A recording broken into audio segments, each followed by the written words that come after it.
दोस्तों, अगर आप कपास किसान हो और कपास का उत्पादन अपने खेत में करते हो और सीसीआई को जो कि एमएसपी के माध्यम से बेचना चाहते हो, तो आपके लिए वीडियो बहुत ही महत्वपूर्ण होने वाला है। क्योंकि दोस्तों, इसमें हम सारी चीज़ें कवर करेंगे कि आप कैसे मंडी में जाकर सीसीआई को कपास बेच सकते हो और सरकार के एमएसपी रेट को हासिल कर सकते हो, जिससे कि आपको ज़्यादा से ज़्यादा फायदा हो। दोस्तों, मैंने पहले ही आपको बता दिया था कि सबसे पहले अगर आपको कपास बेचना है तो आपकी पावती पर गिरदावरी होना बहुत ज़रूरी है, जो कि पटवारी के द्वारा वहाँ पर औचक निरीक्षण किया जाता है कि आपके खेत में वास्तविक में कपास की फसल थी या नहीं। तो गिरदावरी कैसे निकालते हैं वो वाला वीडियो मैं अपलोड कर चुका हूं।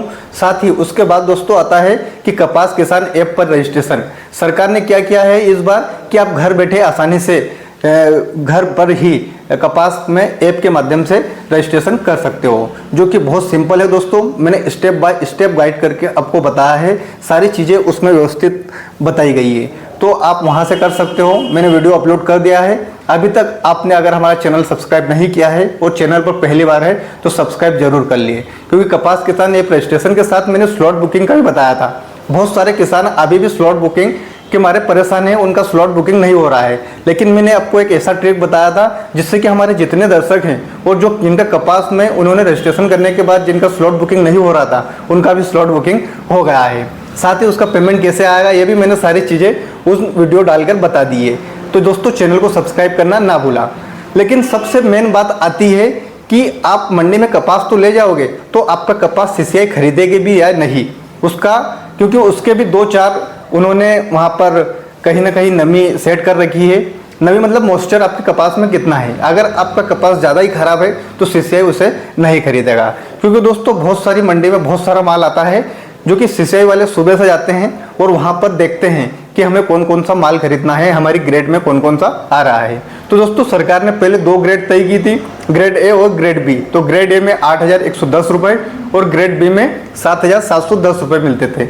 लेकिन अब उन्होंने क्या करा है, एक तीसरा टर्म एंड कंडीशन भी कर दी है कि शायद 7,849 जो कि ग्रेड बी में आता है, वो भी उन्होंने यहाँ पर कर दिया है।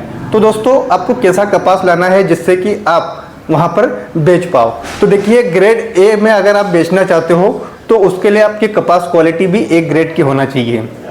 एक ग्रेड यानी कि 8% से कम नमी वाला कपास होना चाहिए। साथ ही कपास की क्वालिटी आप घर बैठे भी चेक कर सकते हो कि आपका एक ग्रेड में बिकेगा या नहीं बिकेगा।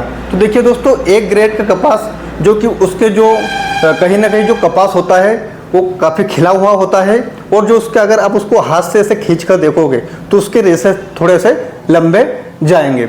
साथ ही दोस्तों, उसमें जो बीज होगा, बीज कम मात्रा में होगा, लेकिन जो रेशे हैं, रेशे ऐसा खिला हुआ दिखाई देगा। साथ ही कपास में जो उसका अगर लाइट में उसको देखोगे तो काफ़ी सफ़ेद नज़र आएगा, तो वो एक ग्रेड में जाएगा। और नमी भी उसमें 8% से कम होना चाहिए दोस्तों, गीला नहीं होना चाहिए। आता है सेकंड। तो दोस्तों, सेकंड में है कि कपास के जो स्टेबल है वो छोटा हल्का सा रहता है, ग्रेड ए से हल्का रहता है, और कपास की नमी उसमें वो चेक करते हैं 10% तक। अगर 10% तक आपकी नमी कपास में है तो आपको क्या करना है, ग्रेड बी में आपका जा सकता है। ये आप घर बैठे चेक कर सकते हो। कपास हल्का सा मटमिला रहेगा, ज़्यादा उसमें चमक नहीं रहेगी, लेकिन ये कपास भी सीसीआई के माध्यम से आप बेच सकते हो। लेकिन उसमें ध्यान रहे कि कपास गीला बिल्कुल भी नहीं होना चाहिए, नहीं तो आपकी नमी डाउन हो जाएगी।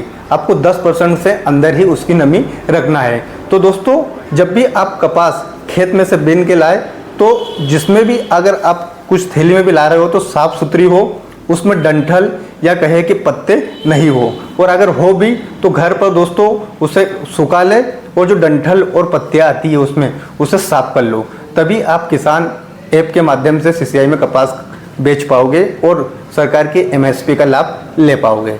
तो दोस्तों, एक फाइनल सलाह मैं आपको देना चाहता हूँ कि कभी भी गीला माल मंडी में न लाए, जिससे कि आपकी उपज का दाम आपको कम मिल सकता है। और अगर आप ज़्यादा रेट पर माल बेचना चाहते हो तो हमेशा माल को सुखा कर लाए और व्यवस्थित तरीके से लाए, और मंडी में सुबह जल्दी से जल्दी पहुँचे, लेट नहीं पहुँचे, जिससे कि आपको आर्थिक नुकसान हो सकता है। साथ ही दोस्तों, किसान ऐप के माध्यम से रजिस्ट्रेशन करते हैं, स्लॉट बुकिंग कैसे करते हैं, ये सारी चीज़ें मैंने आपको पहले ही बता दी है। अगर उसमें आपको अभी भी किसी प्रकार की समस्या हो रही है, स्लॉट बुकिंग नहीं कर पा रहे हो, तो दोस्तों आप पर्सनली मेरे को कमेंट बॉक्स में बताइए कि आपको क्या समस्या आ रही है। साथ ही दोस्तों चैनल को सब्सक्राइब जरूर कर लेना, क्योंकि दोस्तों किसानों से संबंधित हर चीज़ें जो कि उनके लिए लाभदायक है, सारी चीज़ें हम इस पर कवर करते हैं। तो दोस्तों आज के लिए इतना ही, मिलते हैं एक और नए वीडियो के साथ। धन्यवाद।